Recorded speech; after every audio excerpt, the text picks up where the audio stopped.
Yes, the Casanovians. Yes, the Casanovians. Alright, boys. Another beautiful day in Bangkok. I'm actually going on a little weekend getaway with the girlfriend. So we're about to go on a road trip, which will be fun. So I wanted to take you on the walk with me before we partake in our jaunt. And I wanted to talk to you in this one about that feeling of insecurity. And I wanted to put this stream together for any guy who's feeling insecure when it comes to approaching women, especially cold approaching a woman who you don't know during the daytime. I've often found that daytime cold approach especially, it holds a mirror up to yourself. Like all of those self-limiting beliefs, they bubble up to the surface. So maybe you don't think that you're good looking enough. Maybe you don't think that your job is high value enough. Maybe you don't think your lifestyle is interesting enough. Whatever you don't think is enough about yourself, when you start putting yourself or considering putting yourself into approaches, there's nowhere to hide. Yeah, it's the ultimate equalizer, daytime cold approach. And it really does hold a mirror up to that child inside of you. Yeah, it's like Freud, who said the adult is developed to protect the child. And I think we've all got that scared, insecure, lost little boy inside of us who desperately wants to be wanted, who desperately wants to receive love from the feminine, veneration from the masculine. Maybe like me growing up, you didn't feel as though you fit in. Yeah, I always used to feel invisible. I always used to feel like an outsider, like a social outcast. And that's why at 13 years old, I made the decision to become a magician. I just wanted to feel complete. Yeah, I wanted to take a sledgehammer to my social anxieties. And I thought performing magic would be the best way to do that. Because I think public speaking is one of those deep human fears. And I was like, try doing that whilst performing a magic trick, and voila, it helped. So I did that for a decade.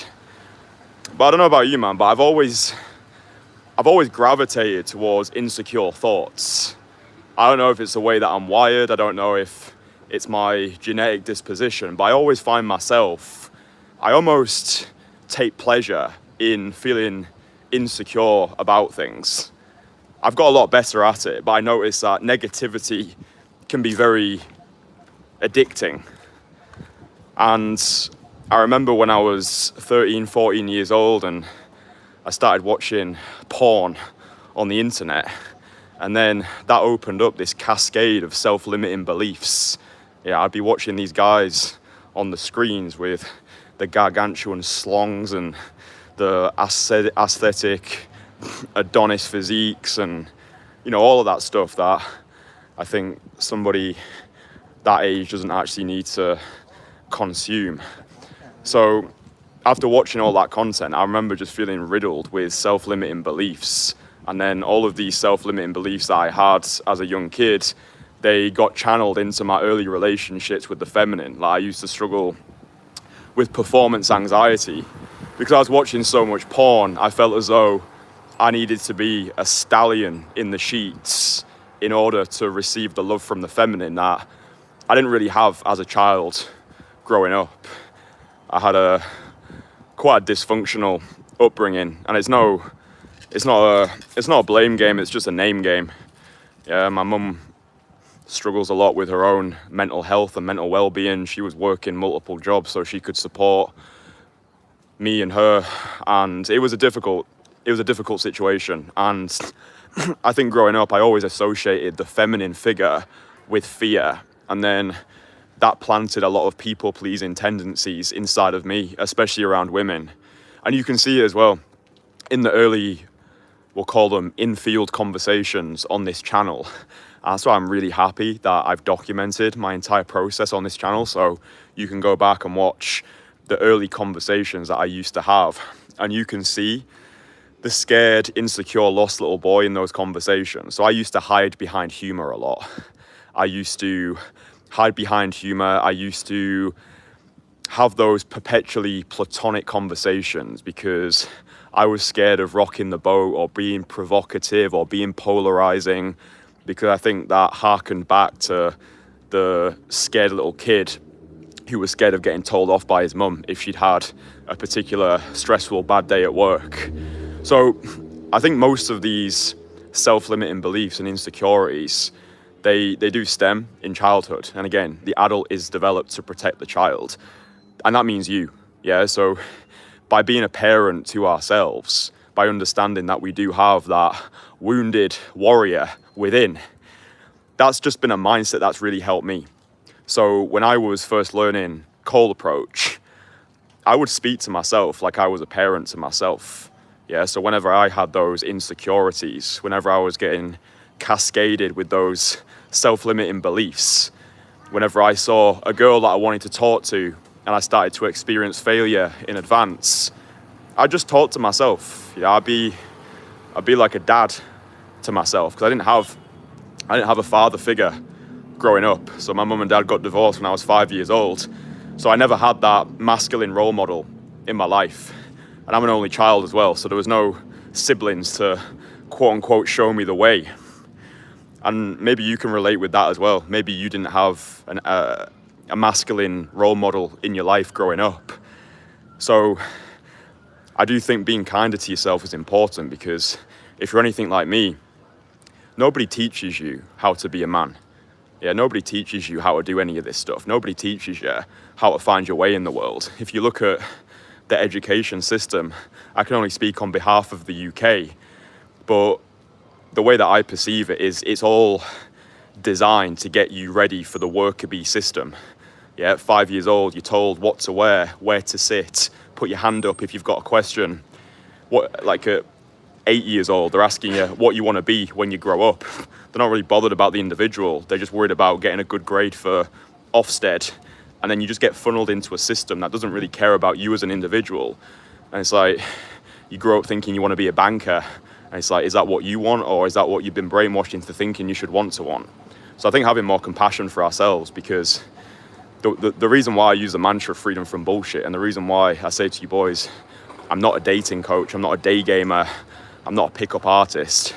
It's freedom from bullshit practicing. And that's why I think when you do something such as daytime cold approach, you kickstart a process of unlearning.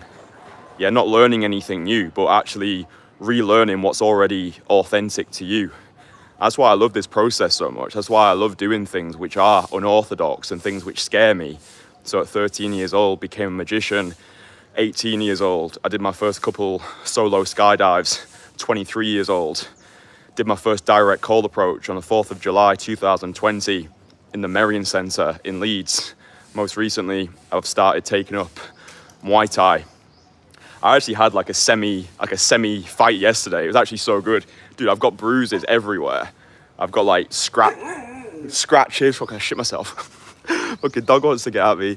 I've got like scratches and bruises all over my body. Like I had like we'll call it like a semi-fight with one of the trainers. Dude, it was so good. It felt so cathartic. We were just like in the ring. We just lost track of time. And then we finished, and then, you know, we both gave a good showing, and we just lay down and we just started laughing, like hysterically laughing, just feeling as though like all of the insecurities and the anxieties and that needy little bitch inside of us, it felt like it all just got beaten out of us in that moment. It just felt really bonding. I really enjoyed it. I think that's actually, if there's one thing, like one practical thing that you take away from this stream, it's avoidance will amplify all of your anxieties. Action will alleviate it. So if you're a long-time viewer of this channel, you know that one of the Casanovian mantras is belief follows action. I can't think my way into a confident state. Yeah? I can't just sit there cross-legged, lotus flower position and manifest my way into this hyper-confident state. I need to do things. I need to take radical action. I need to act in spite of fear. So if you're feeling insecure about things right now, then usually, for me anyway, it always comes down to the perceived effort. Like, are you doing everything possible on a daily basis to become a version of you that you actually like? Or are you partaking in toxic habits? Are you breaking promises to yourself? Are you slacking off when it comes to the gym approaching? Maybe you've been saying to yourself that you're going to start going to a fight gym, but you've still not done that. And you're not doing, I'm not doing any of these things anymore because I want people to like me. Like, the reason why I go to the Muay Thai gym, the reason why I go to the powerlifting gym, the reason why I make these videos, the reason why I travel the world and just do the things that I do these things because of the feeling that it gives me. And that's what I think we're all searching for. It's not things, it's not possessions, it's a feeling. And it's a feeling that I like to call godly frequency. So imagine right now that you're in my bed in the morning. Imagine you wake up next to me. A harrowing thought for some of you, but imagine you wake up next to me. When I first wake up in the morning, I'm not really feeling it. Yeah, like I said to you, I seem to have this disposition towards negative thinking, especially in the morning, because when we first wake up in the morning, our brains are depleted of oxygen, right? So in that state, in that low frequency state, I feel at my most insecure, and I have all of my biggest self-limiting beliefs come out to the surface. But I understand belief follows action. I understand every day is a blank slate, and I get to decide whether I'm going to be a victim that day, or if I'm going to pull my ass out of bed and make the decision to dominate the day and get myself into a high frequency state. Again, avoidance will amplify all of your anxieties. If you're feeling insecure right now, if you're feeling unworthy, if you're scrolling social media and getting bombarded by the airbrushed images and the filtered facades, and you're circulating on a carousel of comparisons, looking at other people's lives, maybe you even compare yourself to me, thinking, oh, look at this guy, he's probably got no worries, he's traveling the world, he's making good money, he's got the cold approach thing sorted, oh, wouldn't it be nice to be this guy? But really, social media only shows you about 10% of somebody's lifestyle. I think it's important for you to remember we're all operating on our own timeline. I've been at the social game for the best part of 15 years. So you can't compare your first chapter to my 30th. It doesn't make any sense. But when I first wake up in the morning, I'm not feeling myself. But because I understand belief follows action, and because I understand that everything that I'm doing in an attempt to get me into this highest vibrational state that I call godly frequency, I'll go to the Muay Thai gym, I'll go to the powerlifting gym, I'll make a live stream, I'll check in my clients in our private WhatsApp group, I'll spend time with my girlfriend. There's a really great piece. Dude, I want to share this with you because I don't like to say things have changed my life because I think that's quite hyperbolic. But I've been doing this thing recently and it actually had such a meteoric impact on my own psyche. And I want to share it with you because I think this will be a massive game changer for you. So for a lot of you boys, you'll know that one of my Bibles is a book called Reality Transurfing. And in the book, the author talks about it's a practical exercise that anybody can do to help you get away from feeling insecure, get away from those low vibrational states like regret, fear, guilt, and immediately start to elevate you up the totem pole of consciousness. And what it comes down to is celebrating everything that happens as though you've just made $1 million. So, for example, if you walk outside and it's a sunny day, like you celebrate it, you almost have irrational joy towards the thing. So this is like gratitude on steroids. So let's say like the other day, for example, I walked back to my hotel, and usually when I walk back to my hotel, the lift is always on the top floor. So I press the button, and then obviously I have to wait for the lift to come down. I know I talk about first world problems, right? But like yesterday, I got there, and both of the lifts were on the ground floor. So it's like as though the lift had just been waiting for me to get back from Muay Thai. So I put this principle into action. I celebrated it. And then I met up with my girlfriend in our apartment. And then I said to her, yo, the lift today both lifts were on ground floor. How fucking amazing is that? And like, I just noticed that energy transference, because I had irrational joy towards these fucking elevators, she then felt amazing because she, like the girl's your mirror, right? She feels what you feel. Good game is simply the transfer of certainty. So by having irrational joy about something which is objectively trivial, I just noticed the energetic shift. And these are like small things that most people don't pay attention to. So like the fact that, look, it's, where I can show you. Like it's blue skies today, right? So I can have irrational joy about that. I can be like, fuck yes, blue skies, sunshine. Dude, this is so good. Like blue skies. Like I used to be living in the UK during the winters. I used to be living in that grotty apartment in central Leeds, which had cockroaches. And I had to pay, I remember I had to pay the electric meter. It was like a pay-as-you-go thing. I had to go put lecky on. Oh man, those days, right? So now it's like, I think it's so easy to forget where we've come from. And it's so easy to bypass things which we could get gratitude from. Like, dude, there's fucking greenery there. There's some grass. See that grass? It's like, dude, fucking grass. It's green. Thank you for this greenery. So like, this is just such an easy thing that anyone can start doing. And if you can just start expressing this irrational joy and gratitude towards the everyday, then what that is going to do is it's going to get you out of that complainer victim mindset. Like look at the news, for example. Most news is negative because negativity sticks into our psyche more. Yeah, we tend to remember negative things. It's like they might talk about a famine in Kenya, but they don't talk about all of the great things that are happening around the world, because the point of the media is control. It wants to keep you as a static slave who lives in a state of perpetual fear.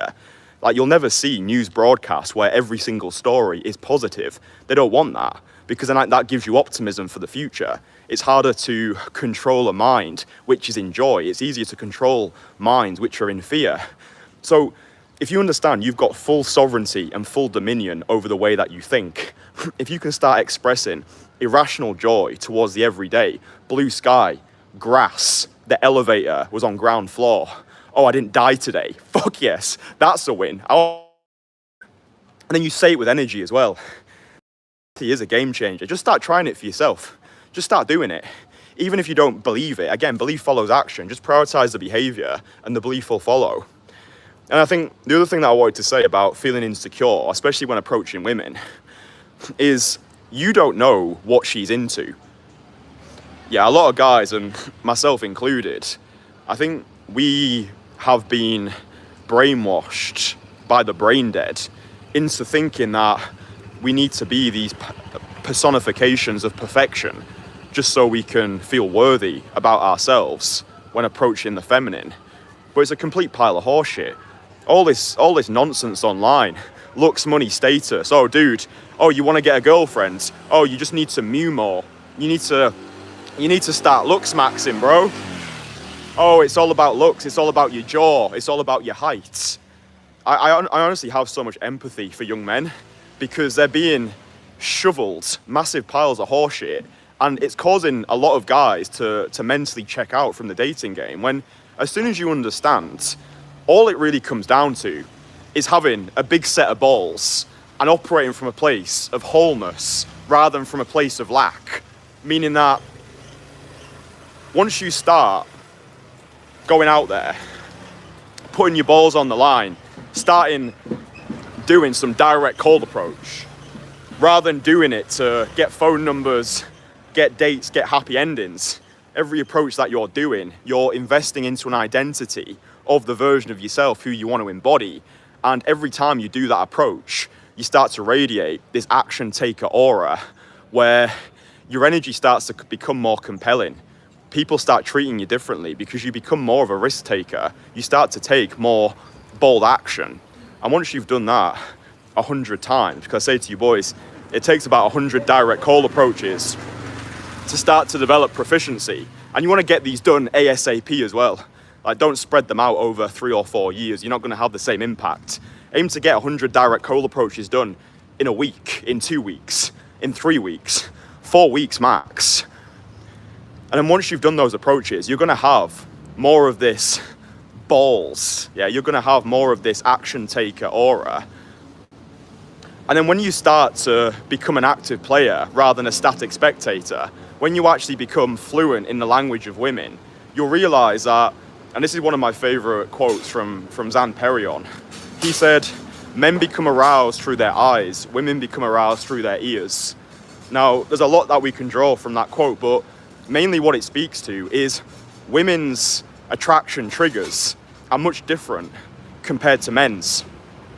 I think oftentimes men think that women think like men. No, women think like women. So it's like, the goal is not to become universally attractive. You know the old adage, just be yourself. That actually is probably one of the most powerful, poignant, practical pieces of dating advice that anybody can give you. Because usually when guys feel insecure about themselves, they try and be something that they're not. And this is why old school pickup advice is flawed, because it teaches the 5-minute sales pitch. It teaches you how you can masquerade as a personification of perfection. It teaches you acquisition. It doesn't teach you retention.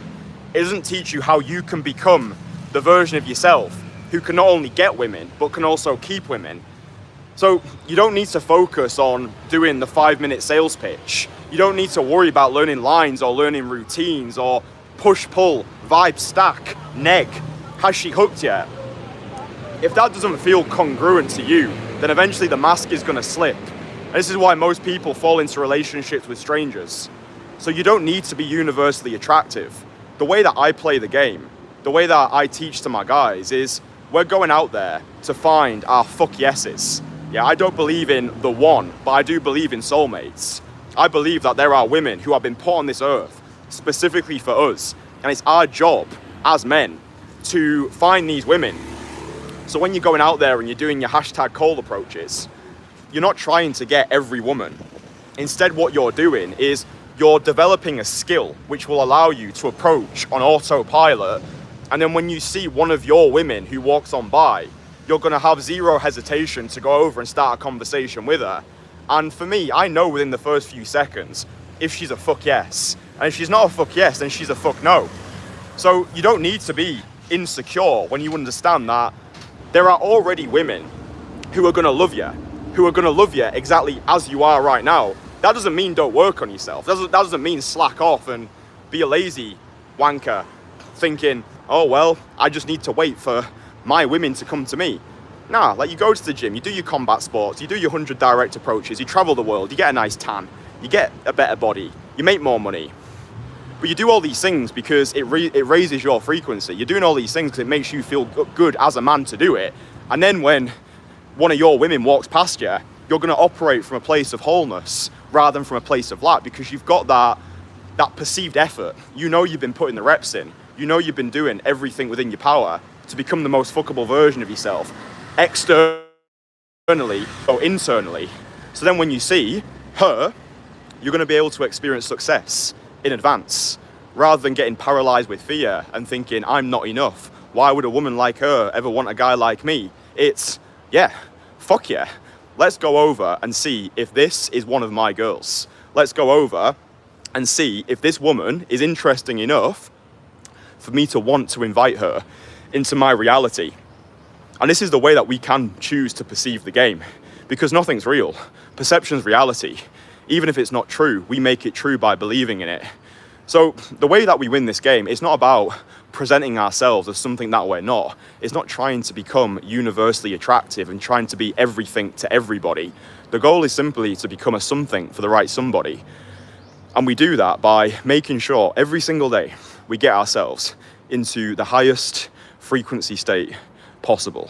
So for me, that is training at the Muay Thai gym, lifting heavy weights, spending time with my girl, taking walks, spending time in the sun. That dog absolutely fucking loves me. Spending time in the sun, checking in with my clients, creating these videos, putting these streams together. Because the more reps that I put in, the more I just view the reps as a reward, the more that I understand this is an internal game that we're playing. Yeah, when it comes to attracting women, it's 93% in a game. I say to you boys all the time, it's not what you say, it's not how you say it, it's who you are when you say it. And even if you do go out there, and let's say you do 100 direct cold approaches, and every single woman, quote unquote, rejects you, then you've still succeeded. Because the etymology of that word success, it simply means to succeed to the next level. If you've done 100 direct cold approaches, and let's say you didn't get one number, you didn't get one date, you didn't get one happy ending, all of those approaches have allowed you to take the necessary action to succeed to the next level and get to a point where, honestly, you just don't really give a flying fuck anymore. It's like, okay, I did those first 100 direct cold approaches. Those first 100 that you do as well, man, they're just batting practice. They don't even count. They're purely just to get you into the game, to learn the mechanics, to get you into the field, to get those points on the board. Maybe you strike out every time, or maybe you get lucky and hit a home run on swing 57. It doesn't matter. It's the reps of the reward. Yeah, you're just going in there to do the thing. You view the achievement as being in the attempt. The pleasure is in the pursuit, and the success is in the showing up. And you understand that daytime cold approach is the most aggressive form of self-development, right? It's like bicep curls for the brain. And a lot of guys, they're focused on the wrong metrics. And I've been guilty of this myself as well, thinking it's all about the body, it's all about the face, it's all about the money. Honestly, dude, in my experience, most women, they actually don't give a flying fuck about these things. It's nice to have, but what I've found after spending time in circles of highly materialistically successful people, most of these things like the body, the watch, the car, these are more things just to impress men. Like, men give more of a fuck about the watch that you wear or the car you drive or how much money you made last month. What I found to be true is women just give a fuck how you make them feel. Do you make them feel safe? Can she have fun with you? When she's with you, do you speak her language? Because yeah, it's nice to have these materialistic trophies and these status symbols, but it's who you are and not what you have. It's your balls. It's your non-neediness. Yeah, like I've seen guys, like really good looking guys, really well put together individuals who are successful. And I was thinking, there was which footballer was it? Kaka. You remember Kaka, who used to play for AC Milan? Yeah, well, I remember that story that came out about him where I think it was his wife divorced him because he was too nice. Like, he was too much of a good husband, so she divorced him. And this is a guy who's won the status game. He's fucking Kaka, you know, playing for AC Milan, midfield, playing for the Brazilian national team, got more money than he knows what to do with. And his wife left him because he was too much of a good guy, right? So I just find it interesting that, look, you can have the status symbols, but the language of women is so much more complex than we understand. I would suggest that you read My Secret Garden by Nancy Friday to get a deep dive into the nature of the feminine. I think it's interesting as well because, honestly, I probably know nothing. Like, I've been speaking for the best part of 30 minutes, but ultimately, this is just advice. The more I learn, the less I know. I'm just a 27-year-old guy who's documenting his life one live stream at a time. I might have said stuff on the stream and you might disagree with it. Maybe you agree with it. Maybe it's helped give you some motivation or inspiration, but ultimately, none of us know anything. None of us know what the fuck is going on. A lot of us try and pretend that we're experts and that we know things. Honestly, I think the wisest man is the guy who thinks he's the dumbest man, because then that keeps you humble, it keeps you thirsty for knowledge, and you recognize that, fucking hell, that dog. You recognize that all we know is we know nothing. And I think that's probably the best place to be, because then it allows us to have an open mind and I think lead from a place of curiosity. You know, I wake up in the mornings, I'm like, right, let's see what bullshit my mind's gonna feed me today. And then I have more of this detached outlook now. I see myself not as my thoughts, but as an observer of my thoughts. I'm like, oh, there's an insecure thought. Oh, there's anxiety. Anxiety is not an illness, it's an emotion.